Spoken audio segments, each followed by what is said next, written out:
चुप करो, पहले पाप भस्म होने दो, फिर आप देख लेना, फिर हृदय नाच पड़ेगा। ये ऐसा आनंद का मार्ग है, ये ऐसा थोड़ी कि तुम्हें कोई भुलावे में डालने के लिए। क्या तुम दे दोगे? खुद भिखारी हो विषयों के, तुम दाता हो क्या? क्या दे दोगे? क्या है तुम्हारे पास? अरे सच्चिदानंद बपू भगवान श्री लालजू महाराज का जिन्होंने आश्रय लिया, उनको किसी विषयों की चाहत रखने वालों के आगे हाथ फैलाने की जरूरत है?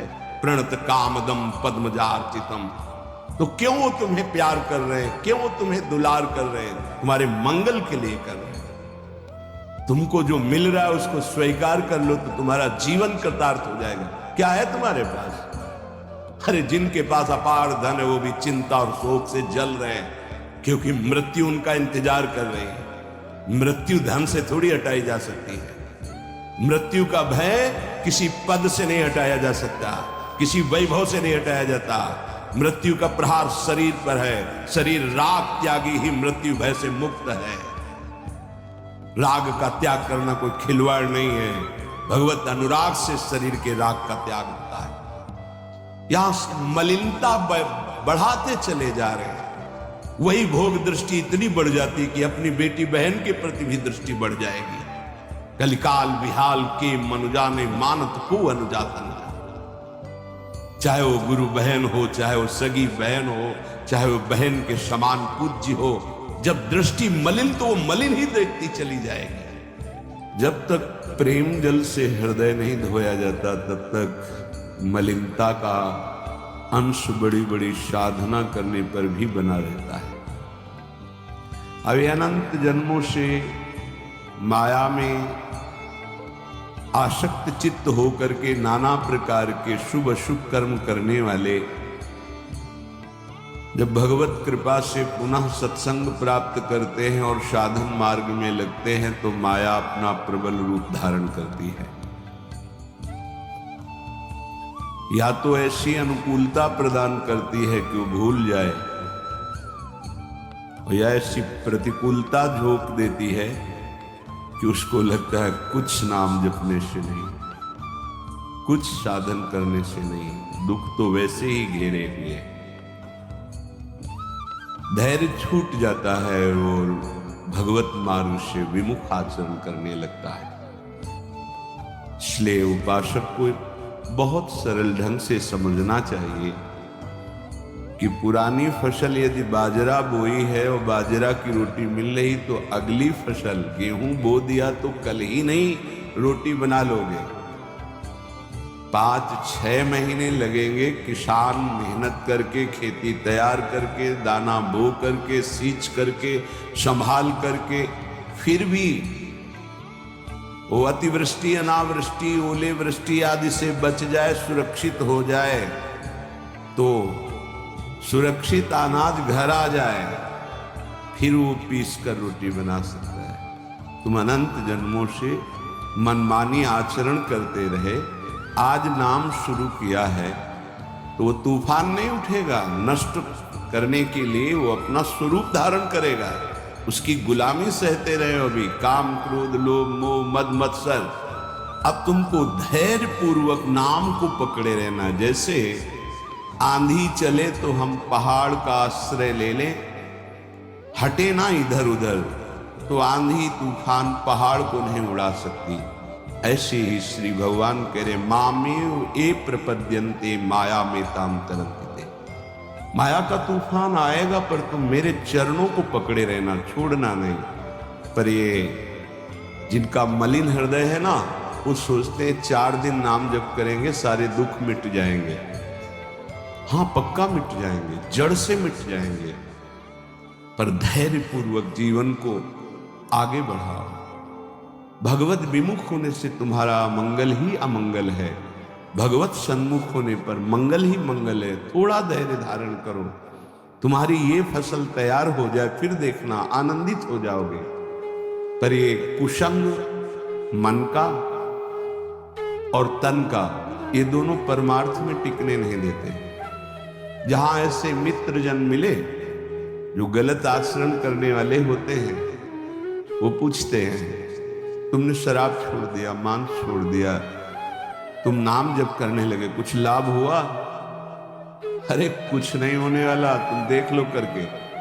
उसके दिमाग में माया तो आक्रमण किए ही है। तत्काल नकारात्मक भाव आ जाता है कि नहीं नहीं, भगवत मार्ग में कुछ नहीं मिला, ठीक कह रहे हो, तो आओ हमारे संग, फिर हो जाओ। फिर वो माया के मलिन आचरणों में उतर जाता है। वो संत द्रोह, भगवत द्रोह उसके हृदय में अपना स्थान बना लेता है। फिर जन्म जन्मांतर, युग युगांतर कब अवसर आएगा भगवत मार्ग में चलने का।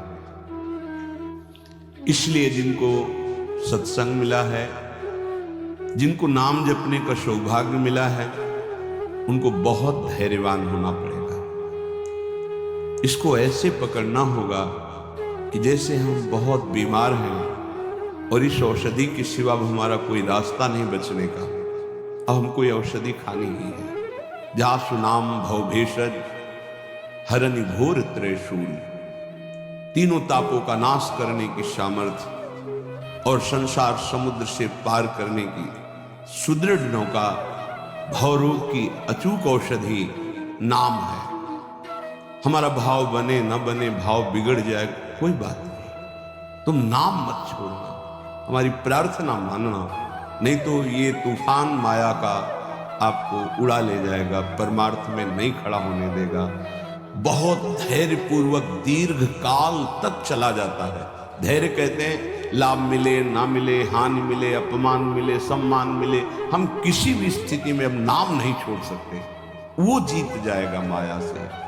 विपक्ष बहुत जोरदार है, आप क्या समझते हो? आप भगवान के अंश हो, ये भूल चुके हो, लेकिन वो नहीं भूली।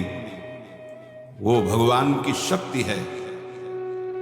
भगवान कह रहे हैं मम माया दुरत्य, मम माया, मम मेरी है। जैसे ममैवांशो आपको बोला तो विपक्ष को भी बोला मम माया। अब आपको सावधान करने के लिए भगवान ही संत, गुरुदेव, शास्त्र इस रूप में संबोधन करते हैं। तो अगर आप इनकी बात मान जाओगे तो माया भगवती कृपा करेंगे और अपना प्रभाव समेट लेंगे, और यदि आप इनकी अवहेलना उल्लंघन करोगे तो फिर उनके प्रभाव से बड़े बड़े ज्ञानी परास्त हो गए। जो माया बहुबार नचावा, जास चरित्र को लख नहीं पावा, ऐसे विचित्र है, बहुत बहुत विचित्र। जो ज्ञानिन कर चिता परई, बरियाई विमोह बस करई, ऐसी प्रचंड माया है। इसलिए जिनके कानों में आवाज पहुंच रही हो, हमारी प्रार्थना है, बहुत जन्मों से भटक रहे हैं, ये दुख सुख के प्रलोभन और भय में आकर के नाम न छोड़ दीजिए। ऐसा भी हो सकता है कि नाम जपना शुरू करें, आपकी नौकरी लग जाए, आपका काम बन जाए, आपकी अनुकूलता बढ़ जाए। ये नाम का फल नहीं है, ध्यान रखना, ये नाम का फल नहीं है। हम स्पष्ट आपको कह रहे हैं कि जब से आपने नाम जपना शुरू किया आपका सब मंगल होने लगा, ये नहीं है। ये आपके पुण्यों का है, पूर्व पुण्यों का है। ये नाम आपको सामर्थ्य देखा, दुख और सुख दोनों सहकर परमानंद की प्राप्ति। ये विषयानंद नाम के फल से नहीं। आप नाम जपना शुरू किए, सब कुछ बिगड़ना शुरू हो गया, ये नाम का फल नहीं है। ये आपके पाप नष्ट हो रहे हैं। विवेक पूर्वक चलिए। अगर विवेक नहीं धारण करेंगे तो फिर सब मार्ग छूट जाएगा। विवेक इसी से उत्पन्न होता है, सत्संग से। जहां विवेक जागृत हुआ वो आपको टिका देगा परमार्थ में, नहीं तो बहुत बलवती भगवान की माया है। जब लोगों के विचार सुने तो लगता है कैसे निकल पाएंगे इस माया से। आप निकलना ना चाहे तो किसी की सामर्थ्य नहीं कि आपको निकाल सके। स्वयं श्री भगवान आपके हृदय में बैठे हैं। क्या हो रहा है? दुर्गति हो रही। क्यों? क्योंकि आप नहीं निकलना चाहते, इसलिए। भगवान हृदय में बैठे हैं, नहीं निकल पा रहे हो, बात मान लो। आप निकलना चाहो तो निकल सकते हो, आप न निकलना चाहो तो किसी की ताकत नहीं कि आपको इस माया प्रपंच से निकाल सके।